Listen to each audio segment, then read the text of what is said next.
Rhett, what kind of, I guess, problems does Ryan Mueller present, that defensive end of theirs? Man, he plays as hard as anybody I've ever seen.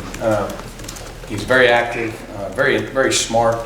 He's tough to block one-on-one, and then, I mean, he just has a great motor. There's sometimes he'll either be out of position or miss a play in the backfield, and before you know it, he's tracking the guy down on the other side of the field for a minimal gain. I mean, it's just, he has an unbelievable motor to never give up on a play, and we got to know where he's at all times because he's very disruptive. So.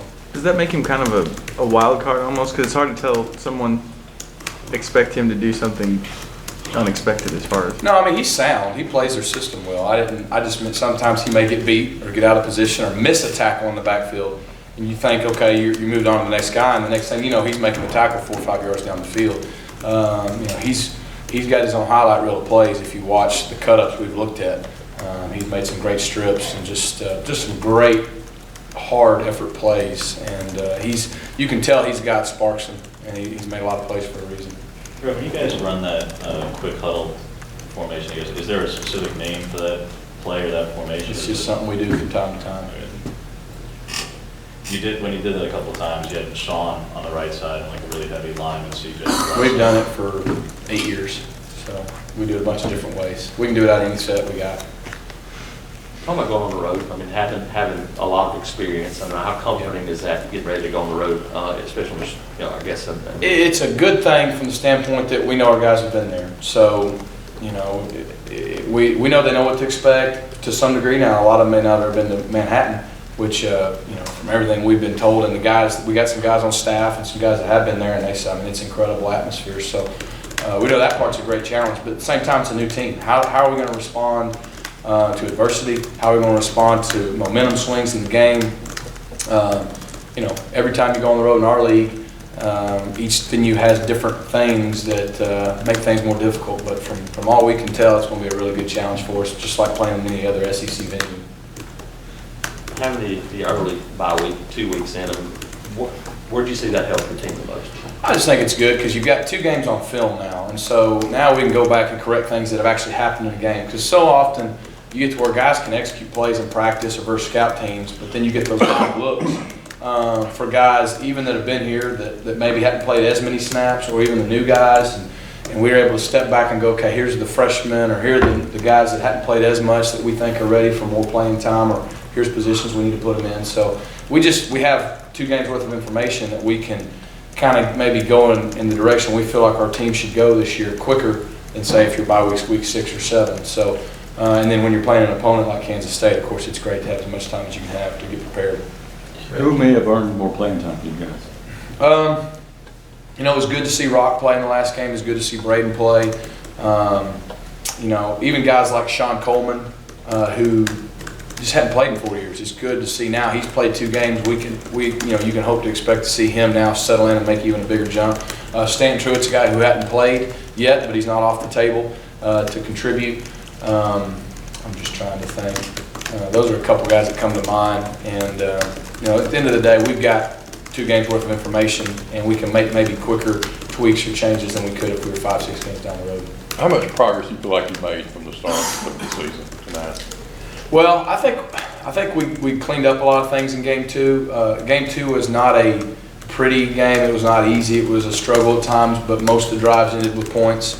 But we had to work for them, which I think was good because that's what Kansas State wants you to do. That's what we're going to be presented with this week.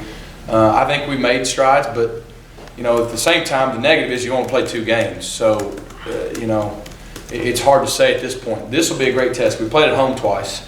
There's a lot of comfort in that. Now we're going on the road where we're uncomfortable. It's just about 70 guys and some coaches. You know, we'll have some fans there because we travel great, but you know, you're walking into a really tough situation. I think it's a great measuring stick to see where we're at, and we're going to learn a lot about our team, this year's team, on Thursday. Rhett, have you seen the players excited about playing a ranked team on the road for the first time? Yeah, I think our guys are excited. They know we're playing a really good opponent at their place. And it's a great, you know, we just kept telling them it's a great opportunity to see where we're at. We're going to know a whole lot more about our team. You look around the country in the first 2 to 3 weeks, you got 1 week of beat somebody and everybody thinks they're on top of the world. Next week they don't play well, or vice versa. And you know, we're obviously looking for that consistency. And, you know, this is just the next step in, you know, us trying to get better. Rhett, there were some times last year you guys would get up big, and obviously you don't control the defense, but then you guys would stutter a little bit offensively. Do you feel like you guys have gotten to that point where you guys are not going to be able to, let go of the throttle? I mean, the second half of these games, you guys have really kind of proven that a little bit. Yeah, I hope so. There was definitely a couple games, Georgia, Florida State, and some others come to mind that we maybe hit a lull at times that hurt us from an offensive standpoint anyways. We've done fairly well in the second halves, finishing games, these first two games.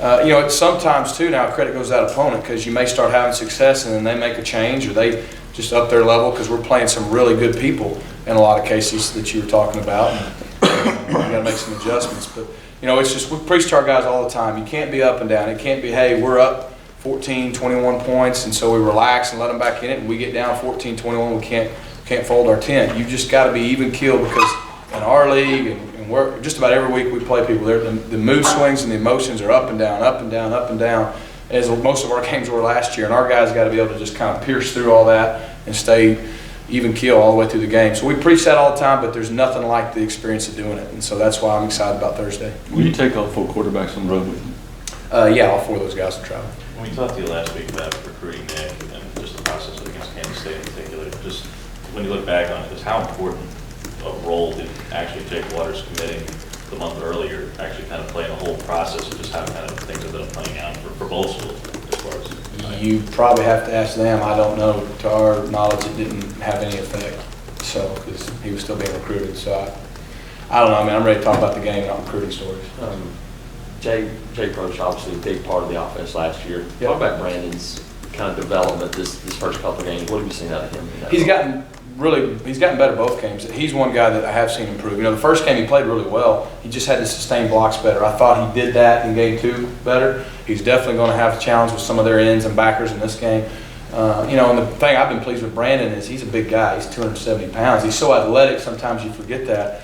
And we were worried about his conditioning early on, but he's done a good job. Of course, Coach Fountain's done a really good job with him and CJ splitting time and mixing and matching and keeping him fresh. But, his attitude's been fantastic. I think he's feeling more comfortable every day, and hopefully he'll continue to progress. There's been some things he's done really well. We don't talk about it a lot, but are you happy so far with Cap and Corey and catching passes out of the backfield and doing things after the catch? Yeah, very happy. I mean, I think the first game, Cap had a big 3rd down conversion. Corey did the same on a check down in the first game and the second game, and that's just what we preach to the quarterbacks, man. We've hit our backs twice on check downs and once on a screen on 3rd down, and we've converted. So, just trust the system, go with where your read takes you. But Corey and Cap, they catch the ball well, and that obviously helps keep them from being one-dimensional. Been really pleased with the way they've progressed in the passing game. Kansas State has statistically, for the last few years, had one of the tougher run defenses in the country. From film, what makes them so hard to run against, do you think? Yeah, well, they don't do a ton. They're really good at what they do.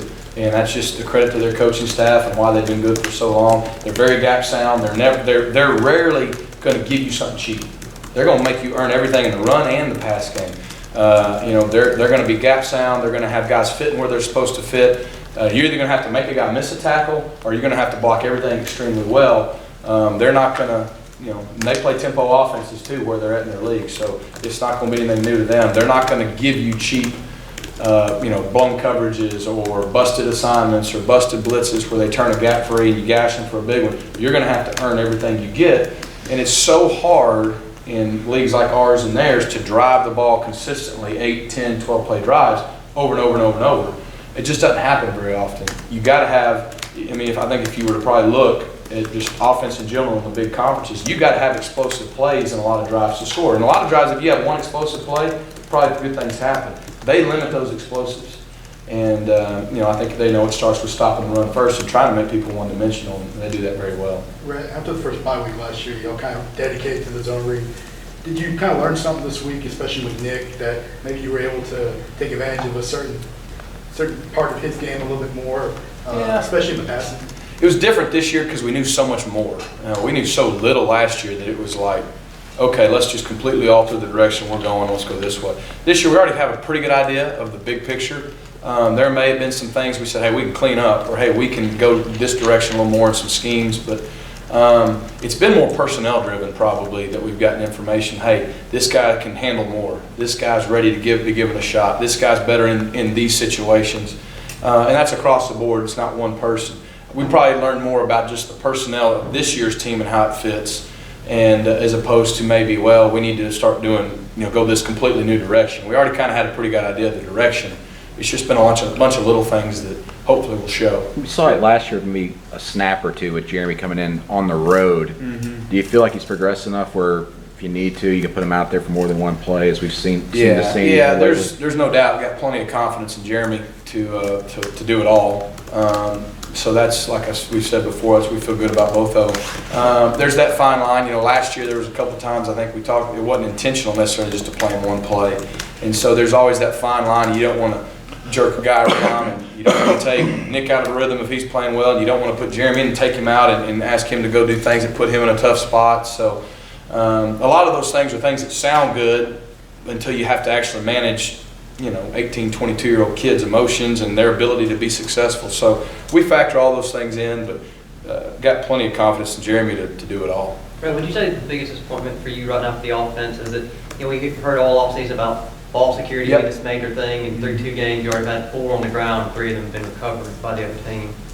Yeah, the biggest disappointment for me is I think we had 2 fumbles. Maybe I'm wrong. I'm just looking at the stats. Yeah, Cameron Artis-Payne fumbled in the first game, and Nick did in the second game.